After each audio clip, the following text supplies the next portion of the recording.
This is the only horror movie hailed as a masterpiece, and it continues to haunt many movie fans. Silent Hill is a creepy horror movie. Sharon stands on the edge of a cliff, staring into the abyss below, where another girl is smiling at her. Lately, Sharon has had a recurring nightmare featuring a place called Silent Hill. Tormented by her nightmares, Sharon starts to experience hallucinations. Just as Sharon is about to jump off the cliff, her foster parents rush in and save her. Sharon's mouth kept repeating the scene from her nightmare Silent Hill. To uncover the truth, Rose, Sharon's foster mother, decides to secretly go to Silent Hill without telling her husband Christopher. Stranger things start happening. Rose suddenly discovers that all the drawings Sharon had made before have turned into horrific comics. Sharon becomes extremely agitated when questioned by her foster mother. This scene is seen by a police officer named Sybil who stops by the car and asks about Sharon's condition. Sharon refuses to speak to strangers, and Sybil has no choice but to write down the license plate number and secretly follow the mother and daughter.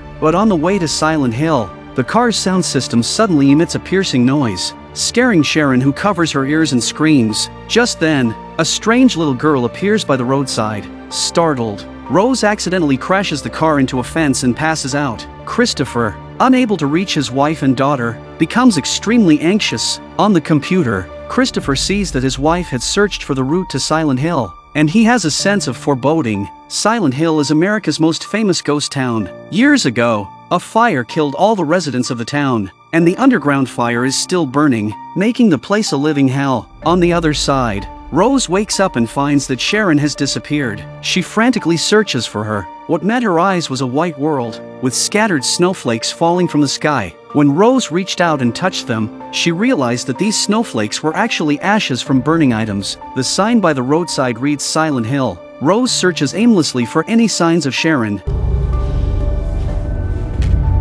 Then, Rose suddenly sees a figure resembling Sharon's back. Following this figure, Rose arrives at a very narrow staircase. Suddenly, an alarm sounds, and the sky darkens. Rose has to take out her lighter and search for Sharon in the dim light. As she goes deeper, things get worse. There are not only bound bodies but also countless black monsters rushing towards her.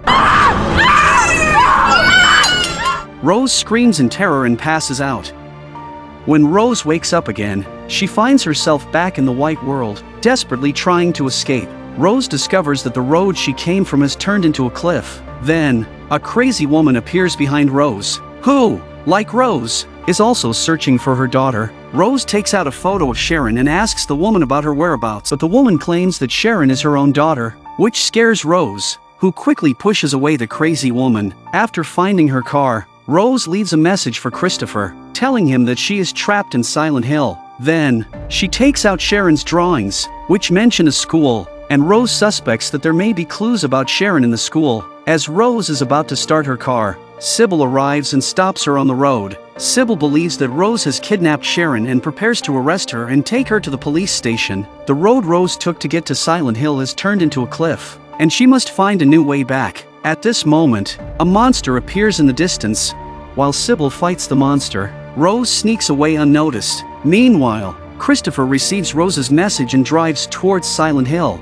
He finds that the entrance to Silent Hill has been blocked by the police. After much insistence from Christopher, the sheriff agrees to take him to Silent Hill to search for his wife and daughter. But when they arrive in the town, the scenes are completely different from what Rose described in her message. The sheriff tells Christopher that he was the only survivor of a fire that happened here 30 years ago. Christopher cannot find Rose because they are in completely different time-space. On the other hand, Rose follows the clues from Sharon's drawings and successfully arrives at the school. She sees the familiar background again and follows the figure to the school's bathroom, but the figure disappears again, and Rose can only hear distant cries. Ross carefully searched every corner of the restroom. When she opens the last door, she is shocked to see a twisted corpse with an arrow pointing to its mouth on the wall. Rose gathers her courage and approaches the corpse, taking out a blue object from its mouth. Just as she is about to leave, a strange alarm sounds again.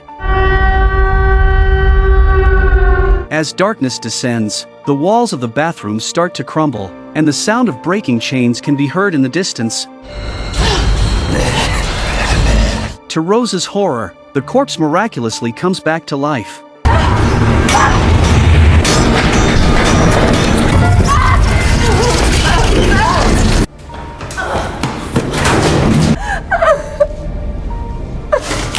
Just as Rose is about to give up hope, Sybil appears and pulls her into a room, blocking the door with an iron rod. Then they hear the sound of metal rubbing from outside. Before they can calm down, a 2-meter-long sword suddenly pierces through the door. A huge arm reaches in and shakes the iron rod on the door. Just as the rod is about to be pulled out, the arm miraculously retreats. The room gradually brightens. Everything returns to normal, and the two are left in disbelief. Rose takes out the blue object she got from the corpse's mouth, which has a hotel's name written on it. Rose suspects that Sharon may be in that hotel. So, they decide to go to the hotel to look for clues. It seems that some kind of ritual was held there. Suddenly, a strange woman appears, shouting that disaster is about to strike. Rose and Sybil follow the woman to the entrance of a church, where the familiar alarm sounds again. Yes, the church is where the alarm is coming from. Rose looked at the church and suddenly thought of something terrible. Just then, a monster with a triangular head appeared, carrying a woman in its hands as it slowly walked in. Upon entering the church, a woman in a blue suit appeared. It turned out that she was the high priestess Bella. Bella told Rose that if she wanted to save her daughter, she had to enter the demonic area and face the demons bravely, for Sharon's safety. Rose hesitated for a moment but ultimately agreed. Bella then led Rose to the entrance of a hospital and told her that the devil was hiding in room 151 underground. Rose memorized the maze-like layout of the rooms. Just as Rose was about to enter the elevator, Bella saw a photo of Sharon and said, "Don't let the witches go down! Her child's the next vessel! Stop her! Her child's the likeness of Alessa!" Fortunately, Sybil provided cover and Rose was able to successfully enter the elevator. Find her. As she walked towards the final corridor, a group of nurse monsters appeared before her. They seemed to awaken suddenly and slowly walked towards Rose with devilish steps.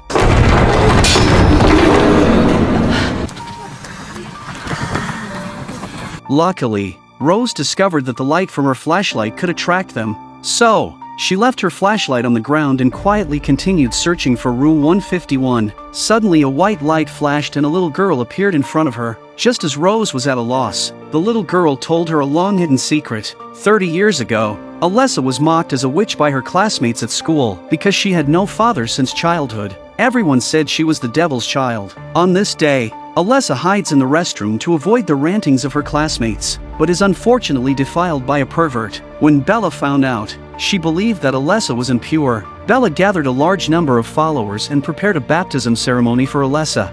They tied Alessa to a cross and prepared to burn her alive. Just then, the iron chain suddenly broke, knocking over the iron furnace and igniting the coal mine underground. Since then, the underground of Silent Hill has become a purgatory, burning for 30 years. Alessa also became the demon of Silent Hill. The only remaining trace of kindness in Alessa's body transformed into a little girl who appeared in an orphanage. It was Sharon, who was later adopted by Rose and her husband. The reason Alessa summoned Rose to this place was to use her body for revenge and the only way to save her daughter. Then Alessa became one with Rose. Inside the church, the cruel Bella burned Sybil to ashes. The next to be burned was Rose's daughter Sharon. After Rose entered the church, she told everyone the truth, but the brainwashed people couldn't listen to her. Bella picked up a dagger and stabbed it into Rose's shoulder. Blood kept dripping onto the floor, and Alessa finally made her way into the church through this method. Revenge officially began. With the powerful grudge added, Bella was tortured by countless roots of iron wire, and Rose took this opportunity to save Sharon.